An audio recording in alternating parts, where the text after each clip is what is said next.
কৃষি আমাৰ কাৰণে ইম্পৰ্টেণ্ট আমিতো নিজৰ ভাতমুঠি নিজে উৎপাদন কৰিবই লাগিব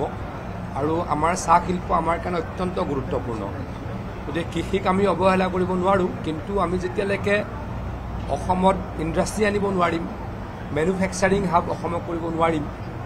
অসমত অসম ছাৰ্ভিচ প্ৰভাইডাৰ হ'ব নোৱাৰিব তেতিয়ালৈকে আমি ডেভেলপড অসম কল্পনা কৰিব নোৱাৰোঁ আমি যদি চাওঁ পৃথিৱীৰ উন্নত দেশসমূহৰ জিডিপি ছেক্টৰ মানে জিডিপি ছেক্টৰলৈকে চাওঁ জিডিপি বাই ছেক্টৰ এইটো যদি চাওঁ আপুনি চাব যে তেওঁলোকৰ 40%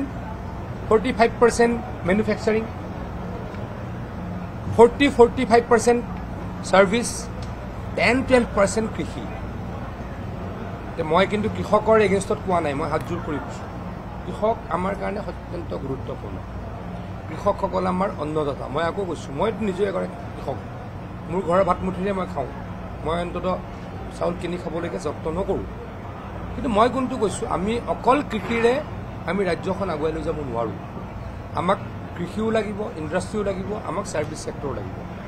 এটলিষ্ট আমি ক'ব খোজোঁ যে 30-30-33 আজি আমেৰিকাত ইউৰোপত বা চাইনাত হৈ জাপানত আপুনি যদি চাব কৃষি 10% 7% তেনেকুৱা কিন্তু মুখ্যমন্ত্ৰী ডাঙৰীয়াই বিচাৰে যে ছাষ্টেইনেবল ডেভেলপমেণ্ট সেইকাৰণে বিচাৰে তেখেতে অন্ততঃ কৃষিও হওক 33% অন্ততঃ মেনুফেকচাৰিং 33% হওক বা ছাৰ্ভিচ ছেক্টৰো 33% হওক তেতিয়াহে অলৰাউণ্ড ডেভেলপমেণ্ট হ'ব আৰু অসম এখন ডেভেলপড ষ্টেটলৈকে পৰিৱৰ্তিত হ'ব এতিয়ালৈকে খুব ভাল দেখিছোঁ ডিষ্ট্ৰিক্ট ৱাইজতো আমি দেখিছোঁ যে ডিষ্ট্ৰিক্টবিলাকতো আমাৰ MOU চাইনিং চলি আছে তাত প্ৰায় 15,000 কোটি টকাৰ MOU চাইনিং হ'ব ইয়াতে প্ৰায় 1.5 লাখতকৈ ওপৰত যাব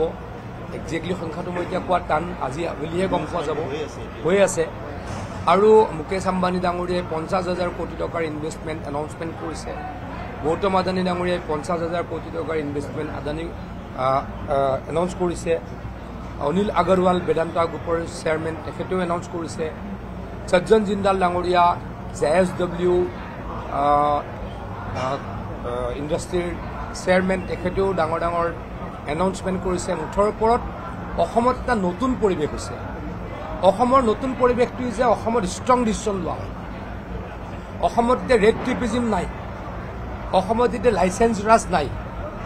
অসমত ইনস্পেক্টৰ ৰাজ নাই যাৰ কাৰণেই ইণ্ডাষ্ট্ৰী লিডাৰসকল অসমলৈকে আহিব বিচাৰিছে আৰু অসমত কাম কৰিব খুজিছে আপোনালোকে যদি গৈ জাগিৰোডৰ ছেমি কণ্ডাক্টৰ ইণ্ডাষ্ট্ৰীত টাটাৰ যিকোনো এজন ছিনিয়ৰ এক্সিকিউটিভক সোধে যে আপোনালোকে কিবা সমস্যা পাইছে নেকি একে আশাৰে ক'ব আমি নাই পোৱা কাৰণ এইখন হিমন্ত বিশ্ব শৰ্মা ডাঙৰীয়াই এতিয়া অসমত এনেকুৱা এটা পৰিৱেশ কৰিছে যে ইনভেষ্টৰক আমি ৰঙা দলিচা দিমেই কোনোবাই সিমাক অন্যায় কৰিব নোৱাৰে আমাৰ ল'ৰা ছোৱালীক অন্যায় কৰি বাহিৰৰ ল'ৰা ছোৱালী অকল আনি চাকৰি দিব নোৱাৰে কিন্তু অসমৰো ল'ৰা ছোৱালীয়ে চাকৰি পাব লাগিব বাহিৰৰ ল'ৰা ছোৱালীও যি অসমৰ টেলেণ্ট নাই সেই তেনেকুৱা টেলেণ্টটো বাহিৰৰ পৰা আনিব লাগিব বাছ ফাৰ্ষ্ট প্ৰায়ৰিটি অসমীয়া আছামিজ ইউথ আপোনালোকে যদি জাগিৰোডৰ ছেমি কণ্ডাক্টৰ ইণ্ডাষ্ট্ৰীলৈকে যায় এতিয়ালৈকে 1500 মান তাতে এমপ্লয়িজ আছে তাৰে 1000 এমপ্লয়িজ অসমৰ এনেকুৱা মই এগৰাকী ব্যক্তিক দেখিছোঁ যে আমেৰিকাত চাকৰি কৰিছিল অসমৰ ছোৱালী এগৰাকী অসমৰ হয় গুৱাহাটীৰ হয় তেওঁ আমেৰিকাত চাকৰি বাদ দি আহি জাগিৰোডত চাকৰি কৰিছিল এগৰাকী ছোৱালীক মই দেখিছিলোঁ যে তেখেতে মুম্বাইত চাকৰি কৰিছিল মুম্বাইত চাকৰি এৰি আহি জাগিৰোডত চাকৰি কৰিছে এগৰাকী ব্যক্তিক লগ পাইছিলোঁ তেখেত উৰিষ্যাত আছিলে উৰিষ্যাত চাকৰি কৰিছিল এতিয়া জাগিৰোডত আহি চাকৰি কৰে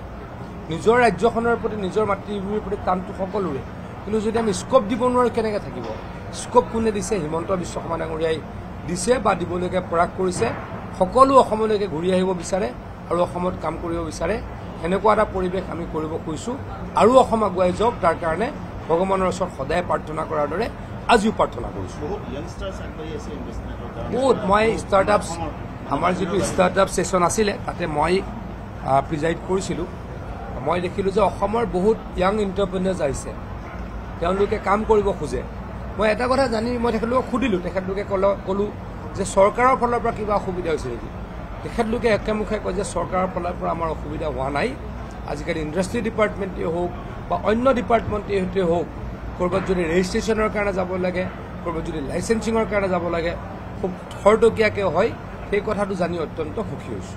চাওক, মুখ্যমন্ত্ৰী ডাঙৰীয়াই জাপানলৈকে গৈছিল, চাউথ কোৰিয়ালৈকে গৈছিল, ছিংগাপুৰলৈকে গৈছিল, সকলো দেশৰ পৰা বিজনেছ লিডাৰ্ছসকল আহিছে, তেওঁলোকে অসমত কাম কৰিবলৈ আগ্ৰহী। অসমৰ ল'ৰা ছোৱালীক জাপানলৈকে লৈ যাব খোজে, জাপানলৈ আমাৰ ল'ৰা ছোৱালী যাব লাগে, তেতিয়াহে আমি কি কৰিব পাৰোঁ, আমি অসমলৈকে ইনভেষ্টমেণ্ট আনিব পাৰোঁ। NRI সকলে অত্যন্ত ভাৰতৰ ইকনমিক গ্ৰথত সহায় কৰে। বহুত NRI আছে, ইণ্ডিয়াত ইনভেষ্ট কৰে, গতিকে NRI কনচেপ্টটো আমাৰ কাৰণে বহুত ইম্পৰ্টেণ্ট। মই NRI হৈ যাওক বুলি নকওঁ, অন্ততঃ কাম কৰিব লাগে। আপোনালোকে জানে যে গুজৰাটৰ গ্ৰথ হিষ্টৰী চাব, কেৰেলাৰ গ্ৰথ হিষ্টৰী চাব, অকল লোকেলাইজড গ্ৰথ হিষ্টৰী নহয়, তেওঁলোকৰ গ্ৰথ হিষ্টৰীৰ ডাঙৰ এটা কণ্ট্ৰিবিউশ্যন হ'ল যে কেৰেলাৰ মানুহ, পঞ্জাৱৰ মানুহ, গুজৰাটৰ মানুহ আজিৰ পৰা 200 বছৰ আগতে ভাৰতবৰ্ষ এৰি গুচি গৈছিল বা এতিয়াও যায়, তেওঁলোকে আকৌ ইনভেষ্টমেণ্ট লৈ আহে কলৈকে, দেশলৈকে। গতিকে সেইকাৰণে এই ৰাজ্যবিলাক প্ৰস্পেৰাছ। আমিও বহি থাকিব নোৱাৰোঁ, আমিও প্ৰস্পেৰাছ হ'বই লাগিব। আমাৰ ল'ৰা আমেৰিকাত যাওক, আমাৰ ল'ৰা জাপানত যাওক, আমাৰ ল'ৰা ছিংগাপুৰত যাওক, ইউৰোপত যাওক, কাম কৰক আৰু ঘৰলৈকে অলপ টকা পঠাওক, তাৰ পৰা আমাৰ ইয়াত ডেভেলপ হওক, সেইটো মই আশা সদায় কৰোঁ, আজিও কৰিছোঁ।